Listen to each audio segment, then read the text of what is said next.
December 16th, 1598. The Battle of Noryang. It was still dark when we sailed into position for what would be the last battle of this long and terrible war. The wind whipped across the sea, biting at our faces and stinging our hands as we tightened our grips on our weapons. I stood aboard one of the few remaining Panoxian warships, staring out into the blackness, knowing that soon the horizon would be filled with fire and death.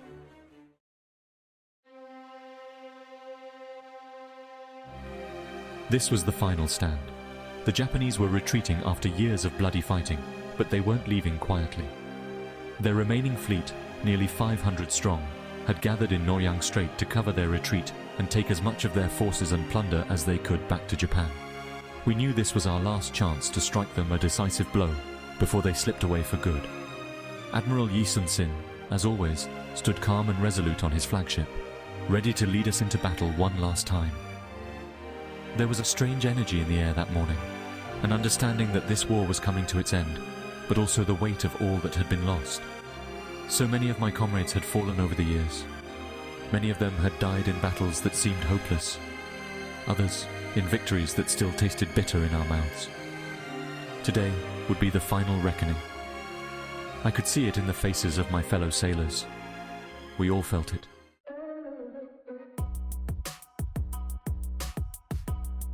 The Ming Fleet had joined us, led by Admiral Chen Lin. Their presence gave us confidence, knowing we would not fight alone. But still, even with our combined strength, we were outnumbered. The Japanese were desperate, and desperation makes men fight with a fury that can't be easily countered.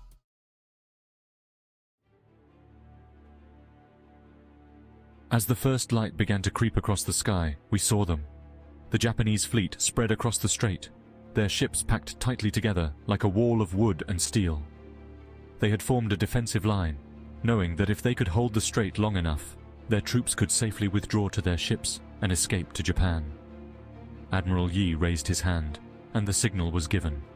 Our ships moved forward, our cannons loaded, our soldiers ready. The battle began with a thunderous roar as our cannons fired into the mass of Japanese ships. The enemy responded in kind, and soon the air was filled with the crack of gunpowder and the crash of cannonballs tearing through wood and flesh.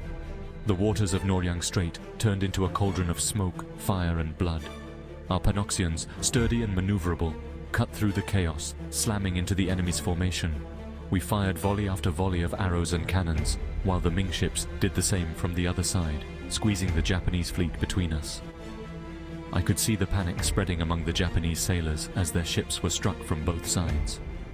The narrow strait worked against them, just as it had in so many other battles under Admiral Yi's command.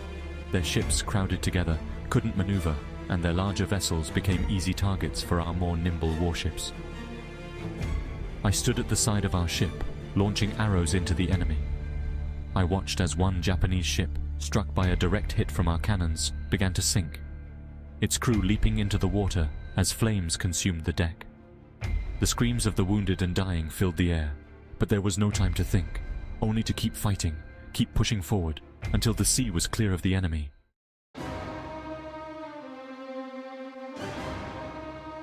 It was then that I saw Admiral Yi's flagship charging into the heart of the battle.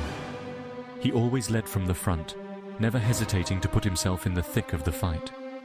His ship, larger and more heavily armed than most, was a fearsome sight as it ploughed through the enemy lines, firing in every direction. The Japanese seemed to fixate on him, their cannons turning to target his ship. I could feel the tension in the air as shot after shot slammed into his vessel, but still he pressed forward, unrelenting. The battle raged on for hours, the tide of victory slowly turning in our favor. The Japanese fleet began to splinter, their ships breaking apart or retreating as our relentless assault continued. But even as the end seemed near, a moment of tragedy struck.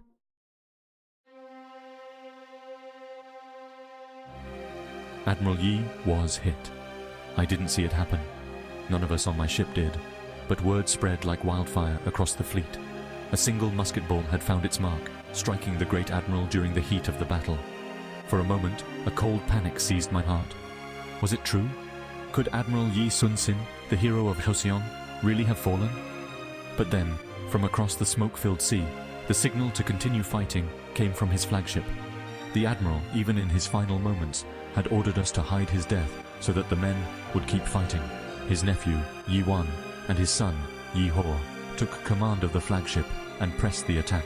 We fought on, driven by the knowledge that we could not let Admiral Yi's sacrifice be in vain.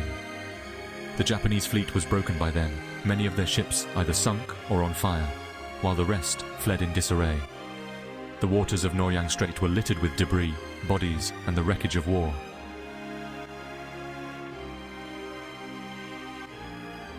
When the battle was finally over, we had achieved a decisive victory. The Japanese retreat was halted, their fleet shattered, and many of their soldiers left stranded on Korean soil, never to return home. But the cost had been great. The man who had led us through these impossible years of war, the man who had saved Joseon time and time again, was gone. Admiral Yi Sun-sin had died as he had lived, fighting for his country, never wavering in his duty. As we sailed back to the shore, the weight of what had happened settled over us. There was no celebration, no joy in the victory. We had won the war, but the price we had paid felt too great to bear. We had lost the greatest leader we had ever known. That night, as the embers of the burning Japanese ships flickered on the horizon, I thought about all we had endured. I thought about the years of bloodshed, the countless battles, and the comrades I had lost along the way. But most of all, I thought about Admiral Yi. His legacy would live on, his name spoken with reverence for generations to come. He had saved Joseon, not just with his brilliant tactics, but with his unbreakable spirit. We had won the Battle of Noryang, but the true victory was that Admiral Yi's spirit would guide Joseon forever.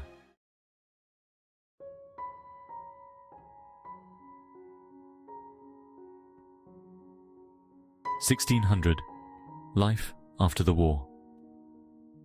It has been over a year since the war ended, but the memories of the battles, the bloodshed, and the friends I lost haunt me like shadows that cling even in the light of day.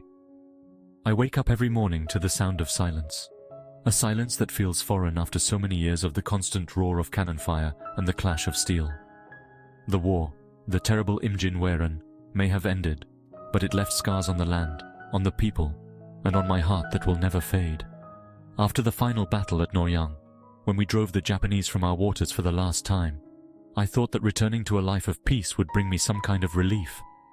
But the truth is, peace feels just as heavy as war did. My body no longer carries the weight of armor or the tension of waiting for the next attack, but my heart still feels the burden of everything we endured. The roads of our villages are filled with survivors, soldiers like me, peasants and families, trying to rebuild what was lost. There are homes that no longer stand, fields that lie fallow, and towns that were once bustling now eerily quiet. The countryside that once teemed with life is now a landscape of ruins. Everywhere I look, I see people working to pick up the pieces, but for some, the pieces are too broken to be put back together. I returned to my village, what little remained of it. My home had been burned during one of the Japanese raids. There was nothing left but ash and a few blackened stones that once formed the foundation of the house where I was born. My mother and father, both gone. My father died defending the village when the invaders came, and my mother, I'm told, passed from sickness not long after. I wasn't there to bury them. I was at sea, fighting a battle far from home, never knowing that I would return to find nothing but emptiness. There are many like me, wandering the streets of what used to be home, unsure of where to start or what to rebuild. The war took so much more than just lives. It took our sense of who we were. We had always known hardship in Joseon, but nothing like this. And though the Japanese have finally left, the fear they brought with them lingers in the air. We wonder if they will come back. Some say they are rebuilding their forces across the sea, while others try to reassure us that the war is truly over. I try to find solace in my work, as we all do.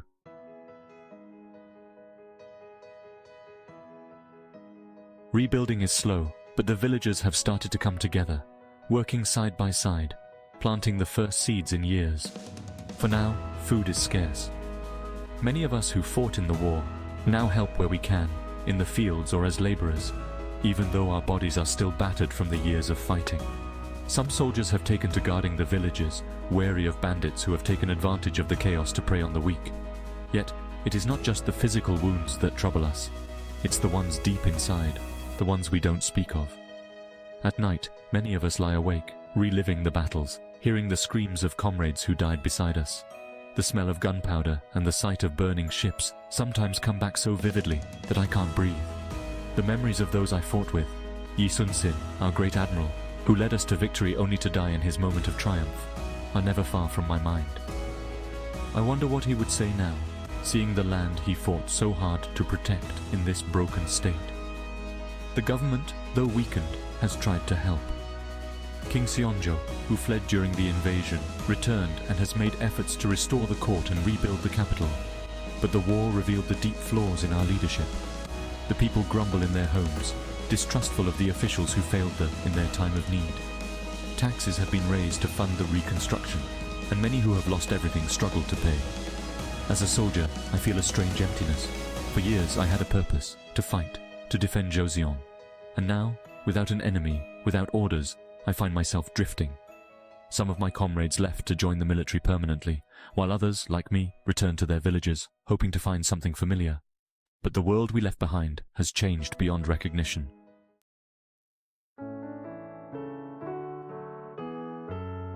There are moments of hope, though. In the evenings, as the sun sets over the mountains, casting the sky in deep reds and oranges, I sit by the river and watch the water flow, reminding me that life continues, even after so much has been lost. Children are born, families rebuild, and slowly, life begins to return to some semblance of normalcy. The market has opened again, though it is smaller than it once was, and people laugh more than they did just a few months ago. I've taken to writing. At night, by the dim light of a lantern, I try to record the stories of the war, not just my own, but those of the men I fought beside.